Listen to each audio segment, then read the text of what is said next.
Fifth sum of exercise 1.1.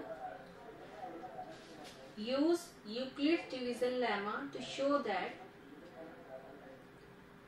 the cube of any positive integer is of the form 9m, 9m plus 1 और 9m plus 8. आपको यहाँ पर Euclid's division lemma use करना है और उसे यूज करते हुए हमें ये फॉर्मेशन चाहिए.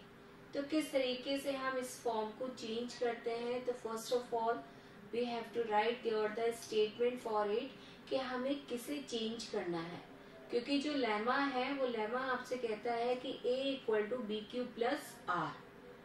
तो जितना भी फॉर्मेशन आपको चेंज करना है वो a की रेस्पेक्ट में ही चेंज करना है, a को ही चेंज करना है. ठीक है, तो यहाँ हम सबसे पहले उसी के लिए स्टेटमेंट दे रहे हैं कि जो फॉर्मेशन है वो किसका चेंज किया जाए. So let a B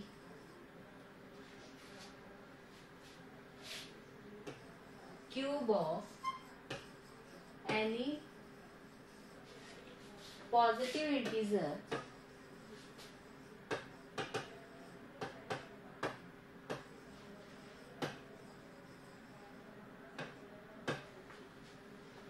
is of form 9m, 9m plus 1 और 9m प्लस 8. ठीक है, ये स्टेटमेंट हमने अपने आप से नहीं लिया है, जो आपकी बुक में ऑलरेडी था.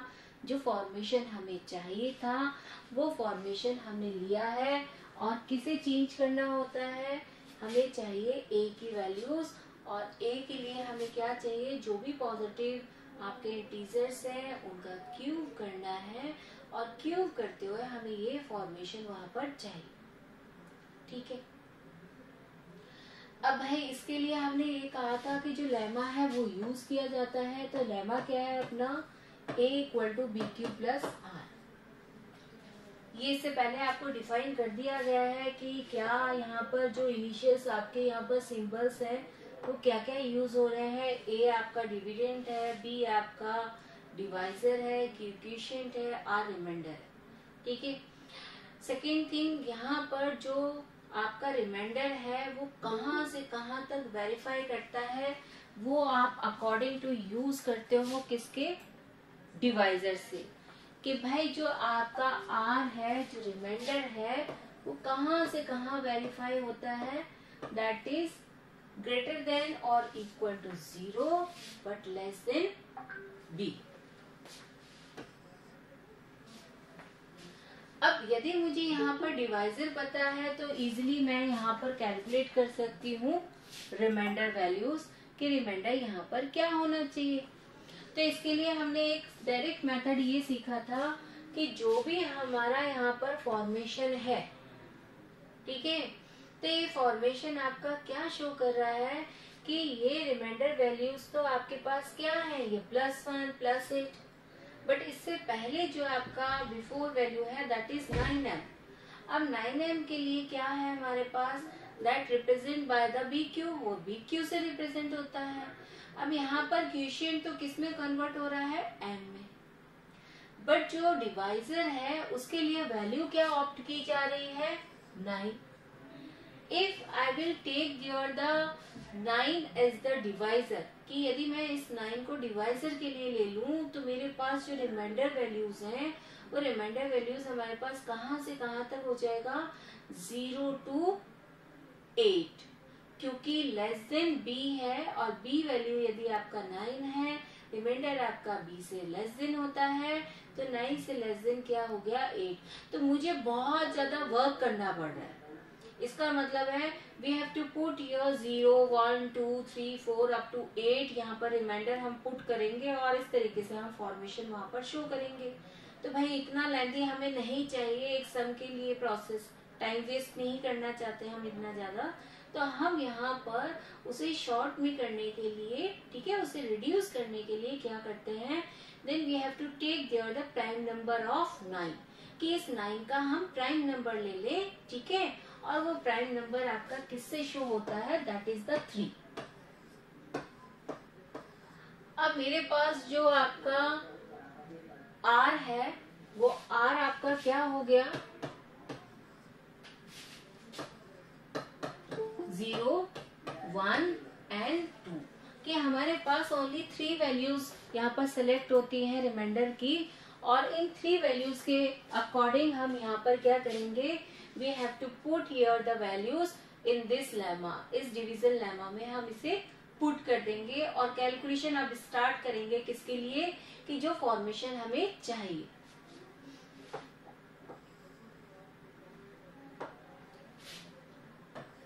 A equal to B value is 3, Q as it is अभी हमने लिखा है, देन प्लस 0। ठीक है, अब जब हमने ये फॉर्मेशन दिया तो भाई हमारे पास A इक्वल टू क्या आ गया, 3Q।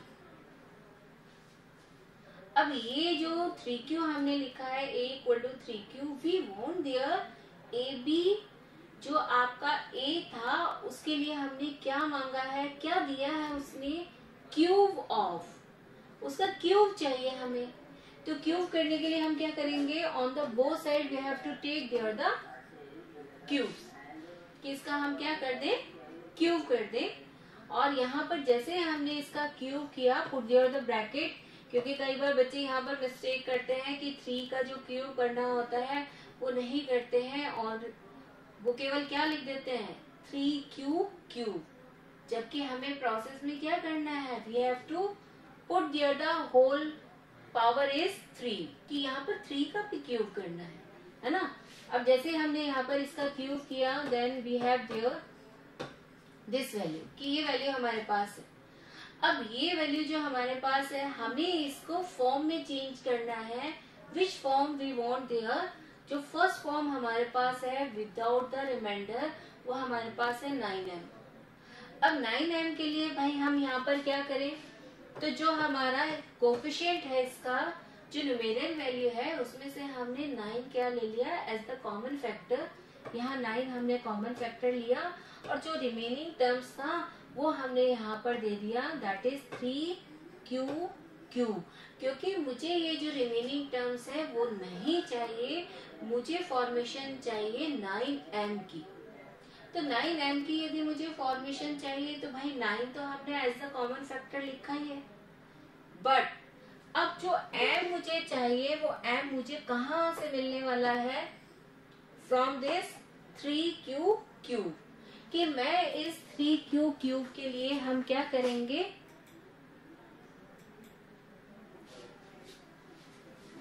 then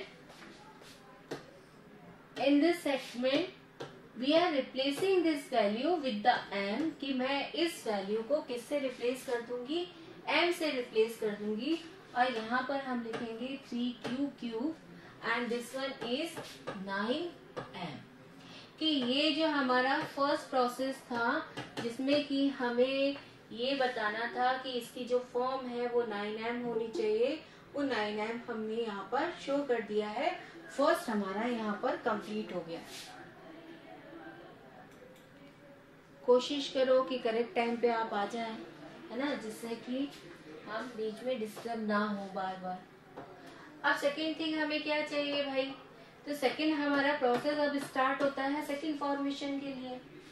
वापस से हम अपना सेकेंड फॉर्मेशन के लिए अब जो रिमाइंडर वैल्यू है वो सेकेंड रिमाइंडर वैल्यू यहाँ पर ऑप्ट करेंगे, और हमने 0 के बाद क्या लिया है, 1 ऑप्ट किया है, तो यहाँ हम लिखेंगे A equal to 3Q plus 1, because we want there the cube, भाई मुझे क्यूब चाहिए तो हम क्या करेंगे, on the both side we have to take there the cube of this.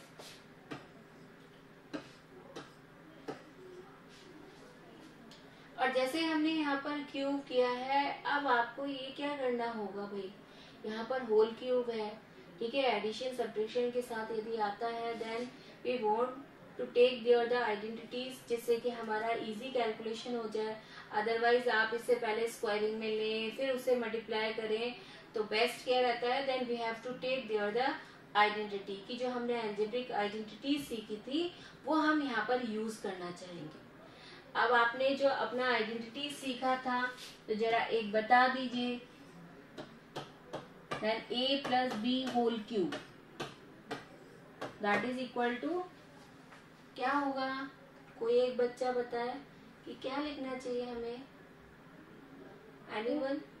Cube plus B cube plus A square B plus B A B square. ठीक है, A cube plus B cube plus 3ab multiply with a plus B. ये आपका जो 6 identity है वो आप यहाँ पर यूज कर रहे हैं, अलजेब्रिक आइडेंटिटी, और उसके अकॉर्डिंग ही हम इसे ओपन करेंगे। ठीक है, उसके लिए कैलकुलेशन करेंगे। So A cube first term cube, second term cube plus 3, a value is 3 cube and b value is 1.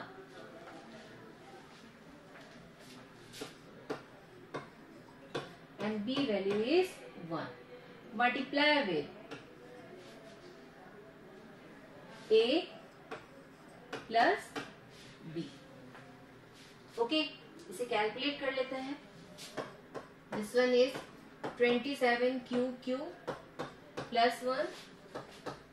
This one is 9 cube and 3 cube plus 1. ठीक है, ये हमने यहाँ पर जो अभी नॉर्मल कैलकुलेशन आपका कहता था वो ओपन कर दिया है, हमने कैलकुलेट कर दिया। अब हम इससे आगे अपने फॉर्मेशन की तरफ चल रहे हैं कि सेकेंड फॉर्म जो हमें चाहिए था वो चाहिए था 9m प्लस 1। अब 9m प्लस 1 के लिए भाई ये जो 1 है ना, इसे तो हमने एज इट इज यहाँ पर पुट कर दिया कि ये तो हमें एज इट इज चाहिए। जो चेंजेस आने हैं वो चेंजेस कहाँ आने हैं? जो अदर 2 टर्म्स हैं यहाँ आपके चेंजेस होने हैं। अब इनमें चेंजेस क्या चाहिए हमें? Only the 9m। हमें इतनी जो लेंथी यहाँ पर टर्म्स दी गई हैं उसमें से केवल हमें क्या चाहिए? 9m। तो इसके लिए हम क्या करेंगे? देखिए, बहुत ही इजी फॉर्मेट यूक्लिड्स का यहाँ पर केवल फॉर्मेशन के लिए ये दिया जाता है कि यहाँ आपको लास्ट में आते आते जो भी फॉर्मेशन चाहिए होता है उसे रिप्लेस करना होता है, उन वैल्यूज को रिप्लेस करना होता है। अब उन वैल्यूज को रिप्लेस करने के लिए हम क्या करें कि 9m चाहिए, तो जो आपका 9 है वो तो एज द कॉमन फैक्टर हम यहाँ से क्या करें? सेलेक्ट कर लें कि 9 यहाँ से आपका एज द कॉमन फैक्टर हो जाएगा। ठीक है,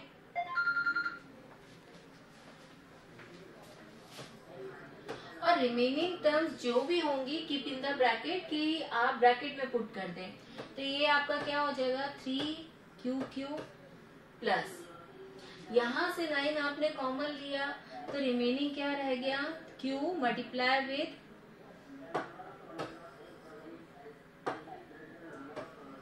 3q plus 1।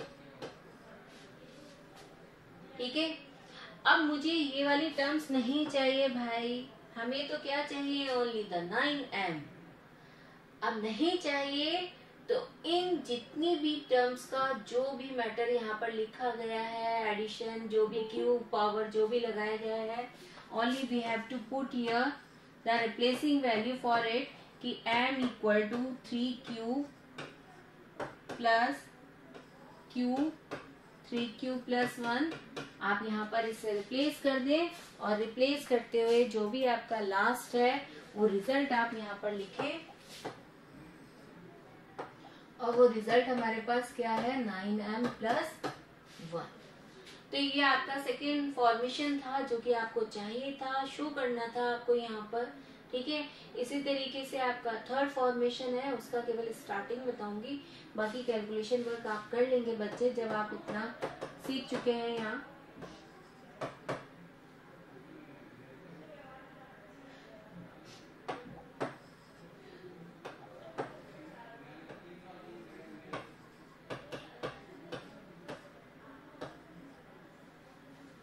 Whole cube and this one also cube. ठीक है, क्यूब करना है हमें। Again we have to use there the identity, जो अभी हमने 6 आइडेंटिटी यूज किया है वही यूज करना है। और उसके अकॉर्डिंग क्या है यहाँ पर, first term cube, second term cube,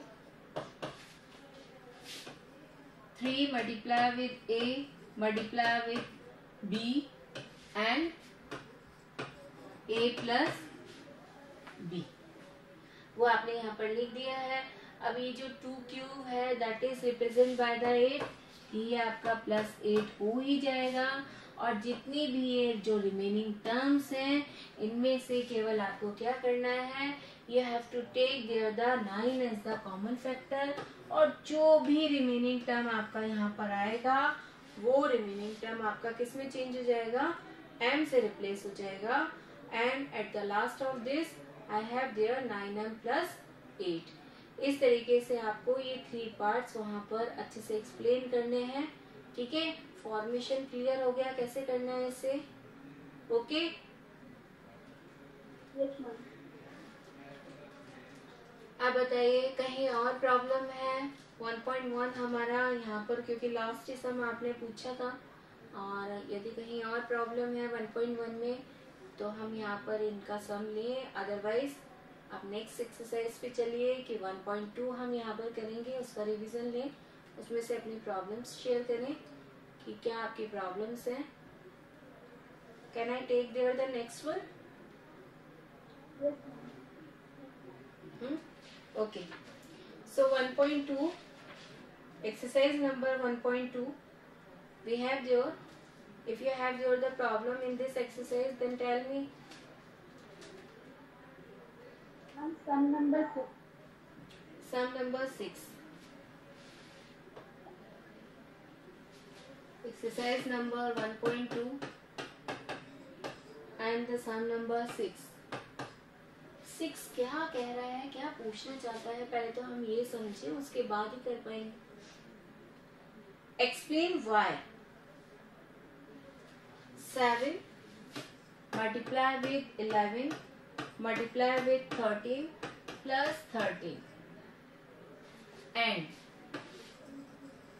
the next one 7 multiply with 6 multiply with 5 multiply with 4 multiply with 3 multiply with 2 multiply with 1 plus 5। ये नंबर्स आपको दिए गए हैं और आपसे पूछा जा रहा है कि बताइए कि ये कंपोजिट नंबर है, और यदि है तो इसे एक्सप्लेन कीजिए। Then how to say here कि they are the composite number, कि वो कंपोजिट नंबर्स हैं। तो क्या करें हम, क्या बताएं यहाँ पर कि भाई ये कंपोजिट नंबर है। तो सबसे पहले तो हमें ये पता होना चाहिए what is the mean by composite numbers. तो एक बार जल्दी से, रिवीजन चल रहा है तो एक बार जल्दी से बता दीजिए what is the mean by composite numbers, कि कंपोजिट नंबर्स का मीन क्या होता है, क्या होती है वो। Having other factors other than 1 and 6.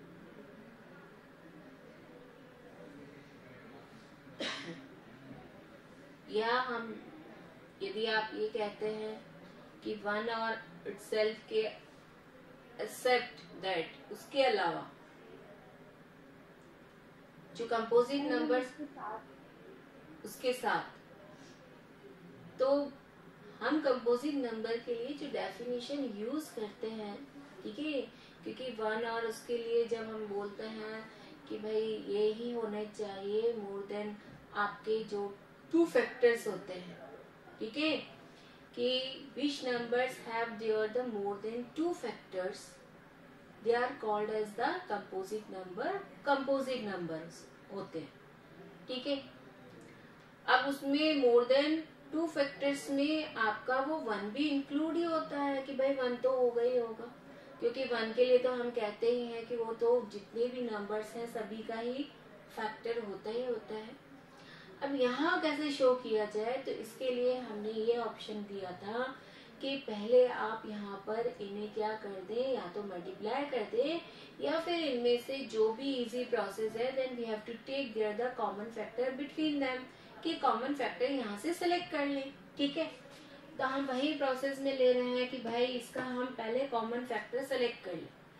तो कॉमन फैक्टर इसका सिलेक्ट क्या हो गया 13, और जो रिमेनिंग टर्म्स है वो हम लिख देते हैं ब्रैकेट में. Now we have there 77 plus 1.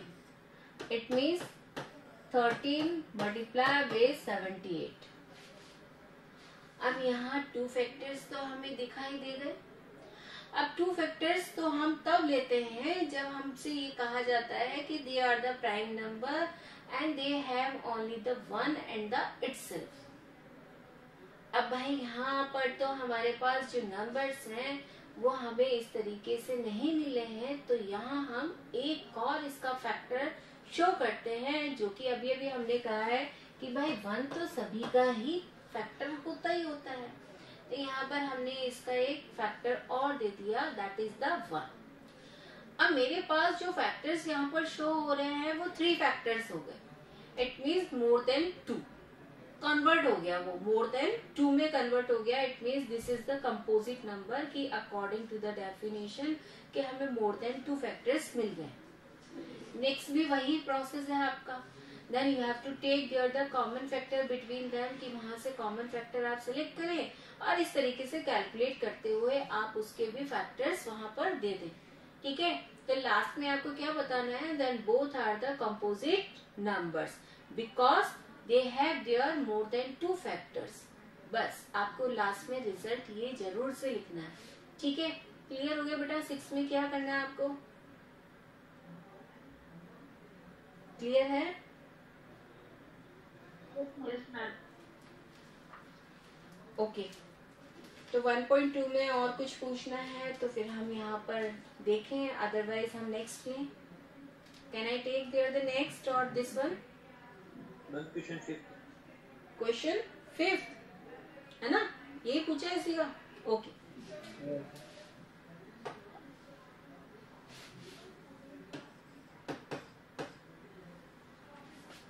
भाई ये जो 5th सम है ना, ये 5th सम आपसे जो पूछता है वो पूछता क्या है, वो चेक करवा रहा है.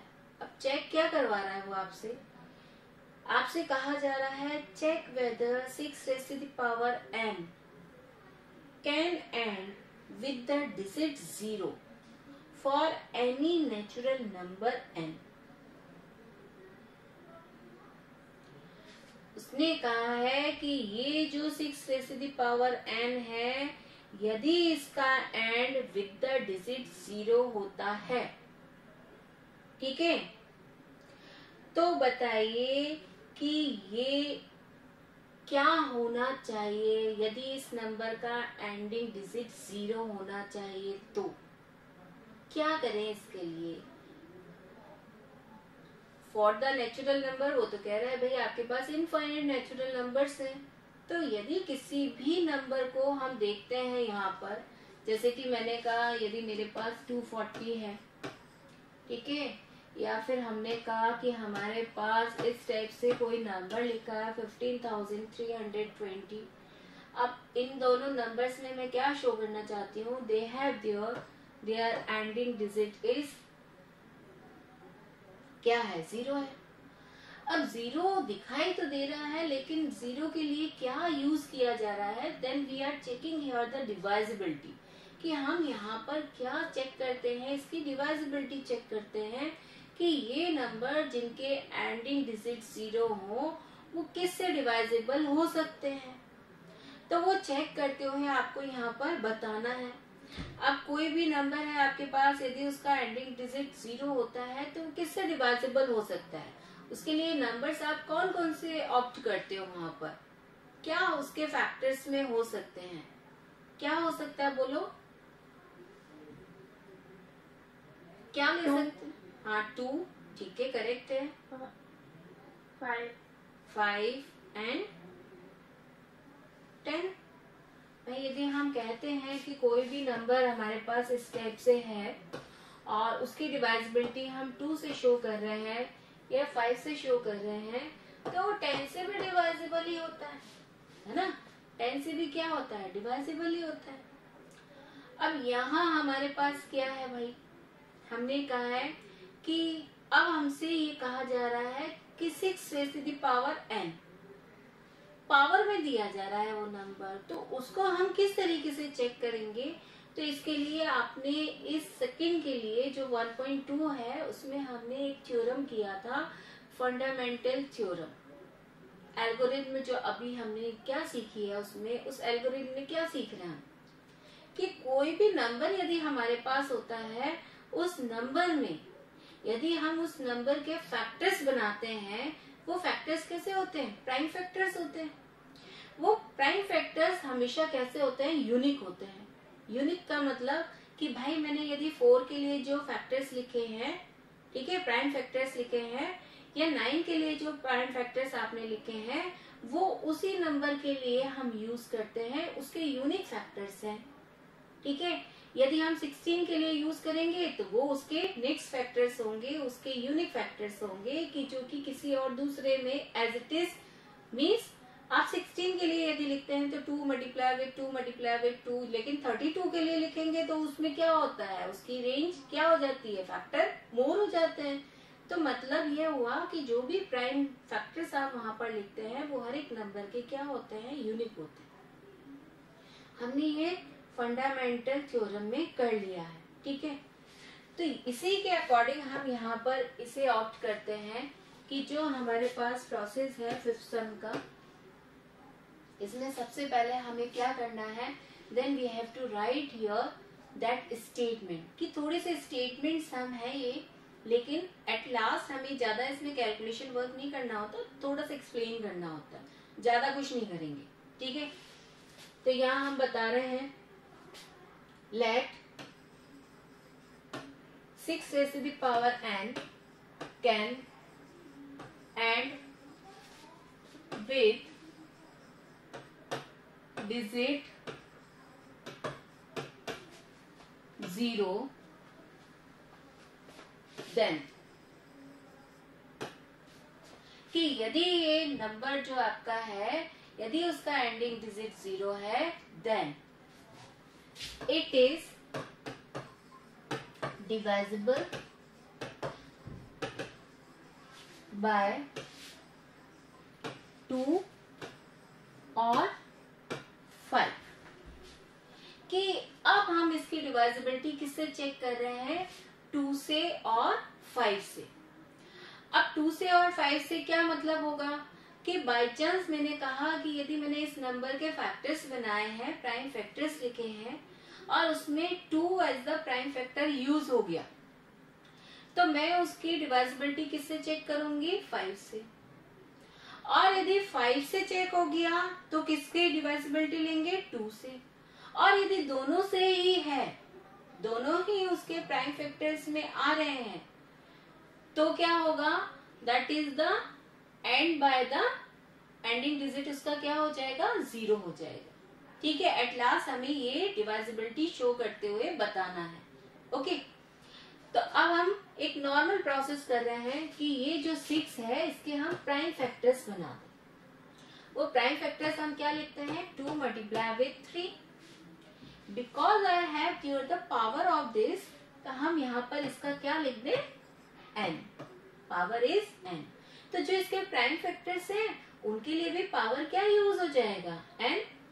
तो यहाँ पर हमने लिख दिया 2 multiply with this whole power is n। इसे चाहे तो आप सेपरेट कर दें, इसे चाहे तो आप एज इट इज रहने दें, कोई इफेक्ट नहीं पड़ना है, क्योंकि इससे आगे अब हमारा प्रोसेस स्टार्ट होता है। स्टार्ट क्या होता है कि भाई हमने यहाँ पर इसके प्राइम फैक्टर्स देख लिए हैं, अब इसमें तो क्या आ रहा है? ओनली 2 ही आ रहा है।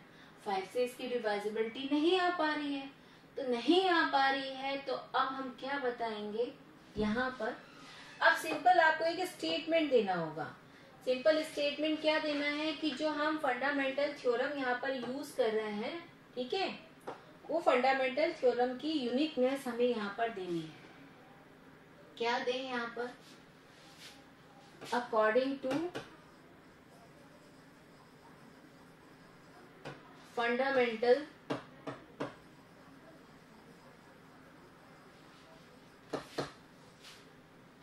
Algorithm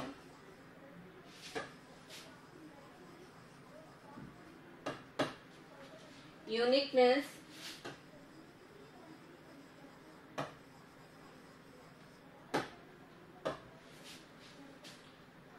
according to fundamental algorithm uniqueness, कि भाई इसकी यूनिकनेस कहती है कि प्राइम फैक्टर्स हर एक के क्या होते हैं, यूनिक होते हैं। तो यहाँ पर हमने ये कह दिया कि इसकी यूनिकनेस से जो हमने इसके प्राइम फैक्टर्स सिलेक्ट किए हैं वहाँ हमें 5 की डिवाइजिबिलिटी शो नहीं हो रही है। तो यहाँ पर केवल हमें वही बताना है कि ये 5 से डिवाइजिबल नहीं है। ओके, और क्या ऑप्ट कर रहे हैं, only the 2 multiply with 3। Prime factors हमारे पास क्या है, ओनली दिस वन। ओके, तो वही हम यहाँ पर लिखेंगे, दिस इज नॉट डिवाइजिबल बाय 5, कि ये 5 से डिवाइजिबल नहीं है। तो अब क्या बता रहे हैं हम, therefore कि जब ये 5 से इसकी डिवाइजिबिलिटी शो नहीं हुई है तो अब हम क्या लिखेंगे, therefore 6 raised to the power n cannot end with the digit 0, कि ये जो 6 raised to the power n है ये इसका एंडिंग डिजिट 0 नहीं हो सकता। अब केवल आपको यही स्टेटमेंट यहाँ पर देना है। बाई चांस यहाँ पर फैक्टर हमारे पास 2 मल्टीप्लाई विथ 5 आ जाते तो हम यहाँ पर ये बता देते कि इस फंडामेंटल की जो यूनिकनेस कहती है कि that number have there the prime factors 2 and 5, so this number can end with the digit 0। वहां हमें ये स्टेटमेंट देना होता, ठीक है। लेकिन यहाँ पर डिवाइजिबिलिटी शो नहीं हो पाई है, इसलिए हम केवल किससे बता रहे हैं कि 5 से नहीं हुई है, तो ये क्या है, इसका एंडिंग डिजिट 0 पॉसिबल नहीं है। क्लियर है बेटा, कैसे करना है इस सम को?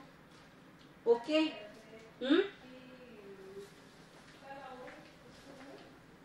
ठीक है। और कोई प्रॉब्लम है? ओके, चलिए in the exercise number 1.3 have there the problem 1.2 complete हो गया। कहीं कोई अब प्रॉब्लम नहीं है 1.2 में, तो 1.3 लें हम। 1.3 exercise number 1.3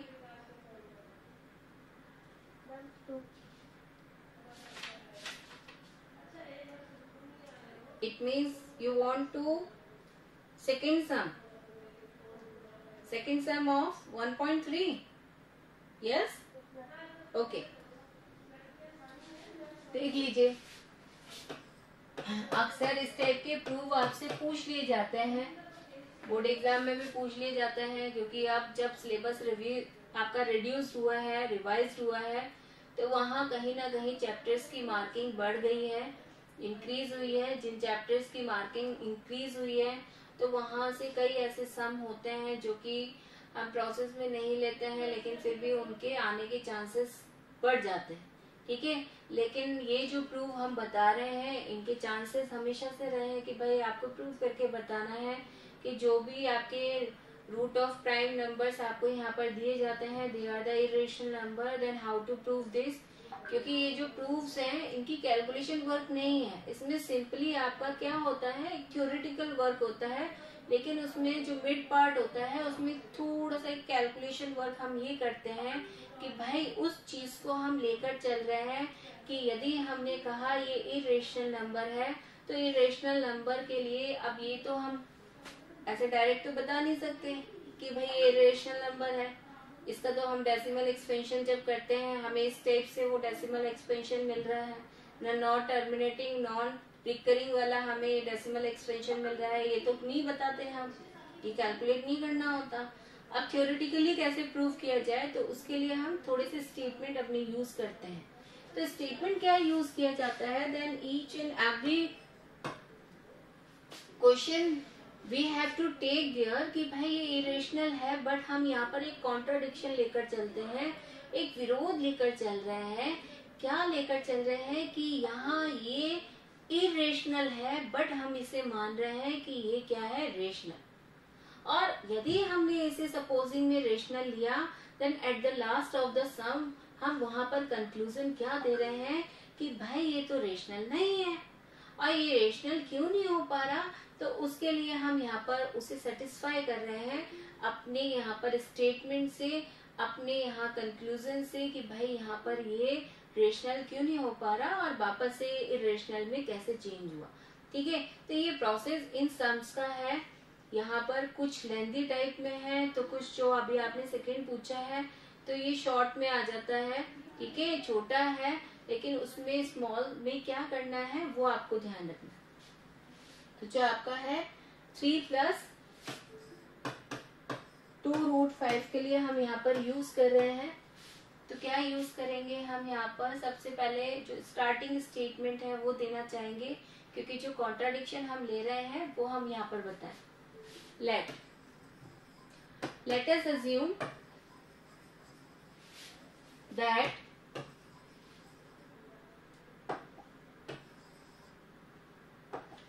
let us assume to the contrary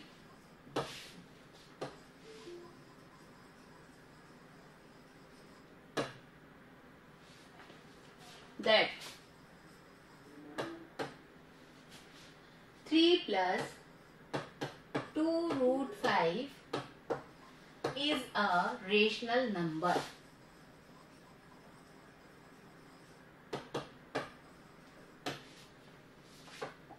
भाई यदि हमने यहाँ पर इसे रेशनल नंबर ले लिया तो रेशनल नंबर का मतलब क्या हुआ कि रेशनल नंबर का मतलब ये हुआ then we have to show this number in the fraction form, कि इसे मैं P/Q की फॉर्म में लिख सकती हूँ।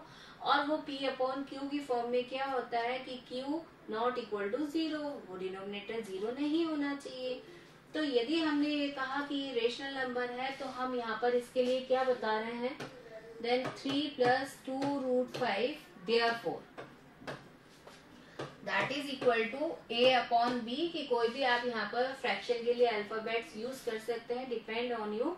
ठीक है, मैंने यहाँ पर A/B लिया है and B not equal to 0।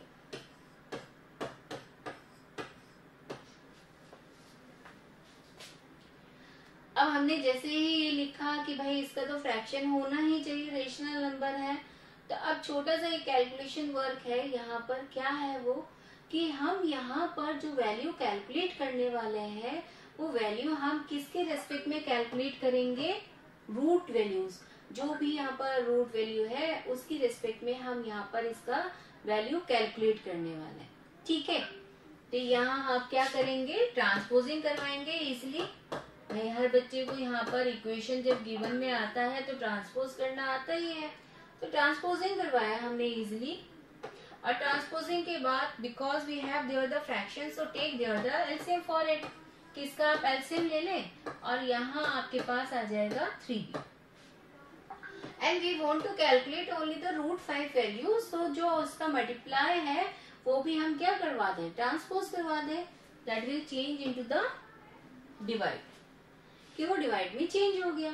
ठीक है, ये प्रोसेस हमारा कंप्लीट हो गया यहाँ पर। अब देखिए इतने से कैलकुलेशन से हमारा ये कंप्लीट जो सम था ना वो सॉल्व हो गया। क्या सॉल्व हो गया कि जो मेरे पास वैल्यू आई है वो √5 की आई, and we know about that कि भाई जो √5 होता है, √2, √3, √7 इस टाइप की जो भी वैल्यूज हैं वो सारी की सारी क्या होती हैं, इरेशनल नंबर होती हैं। तो इरेशनल नंबर्स होती हैं, तो अब हम अपना यही फॉर्मेट यूज करने वाले हैं यहाँ पर कि भाई हमने ये जो वैल्यू था वो √5 के रिस्पेक्ट में कैलकुलेट कर लिया है। Now we have to write here first कि भाई ये जो A, B, 3, 2 जो भी आपने यहाँ पर वैल्यूज लिए हैं वो एक्चुअल में है क्या, दे आर द इंटीजर्स, कि वो इंटीजर्स वैल्यू है, वो आपका प्लस माइनस कुछ भी वैल्यू हो सकता है। तो इसलिए हमने यहाँ पर बताया सबसे पहले कि A, B, 2, 5 एंड 3। ठीक है, जितने भी नंबर्स आपके यहाँ पर यूज हुए हैं दे आर द इंटीजर्स।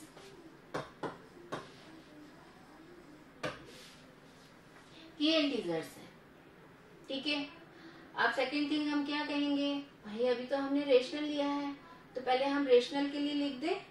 हमने कहा a minus 3b upon 2b is a rational number, क्योंकि हम तो यही कह रहे हैं कि ये तो हमारा रेशनल नंबर है। बट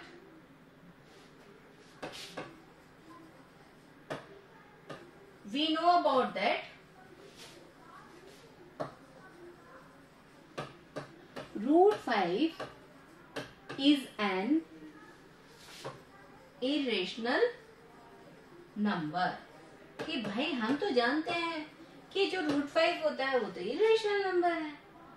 तो जैसे हमने ये कहा कि √5 इरेशनल नंबर है, तो जो हमने अज्यूम किया था कि वो तो रेशनल था, ये हमारा क्या हो गया, कॉन्ट्रडिक्शन आ गया कि हमने अज्यूम तो रेशनल किया था, लेकिन लास्ट में जो √5 के रिस्पेक्ट में हमने ये वैल्यू कैलकुलेट किया, उससे तो हमें ये पता चला √5 इरेशनल था।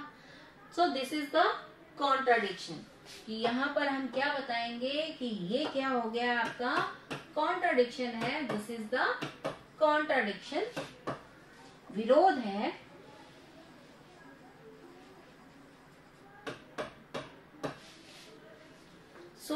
यदि जैसे हमारे पास ये कॉन्ट्रडिक्शन आया, ये विरोध आया, हम क्या कहेंगे, जो हमने अज्यूम किया था वो हमारा क्या हो गया, रॉन्ग हो गया। तो हमारा अजम्पशन क्या हो गया, रॉन्ग हो गया। सो आर assumption is wrong।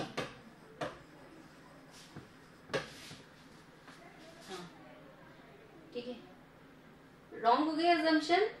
तो यहाँ पर अब क्या करें, जैसे assumption रॉन्ग हो गया, तो अब लास्ट में हम क्या लिखेंगे, किसके लिए हमने यूज किया था, ये हमने यूज किया था therefore 3 + 2√5, क्योंकि अज्यूम तो हमने इसी के लिए किया था, तो लास्ट में हमने इसी का आंसर देना है, इज एन इरेशनल नंबर, कि ये आपका कैसा नंबर है, इरेशनल नंबर है। और यही हमें प्रूव करना था, प्रूव करके बताना था कि इरेशनल नंबर होगा या नहीं होगा। It is clear for you कि किस तरीके से हमें इसे प्रूव करना है, किस तरीके से हमें इसका थ्योरी वर्क देना है, स्टेटमेंट्स देना है। This is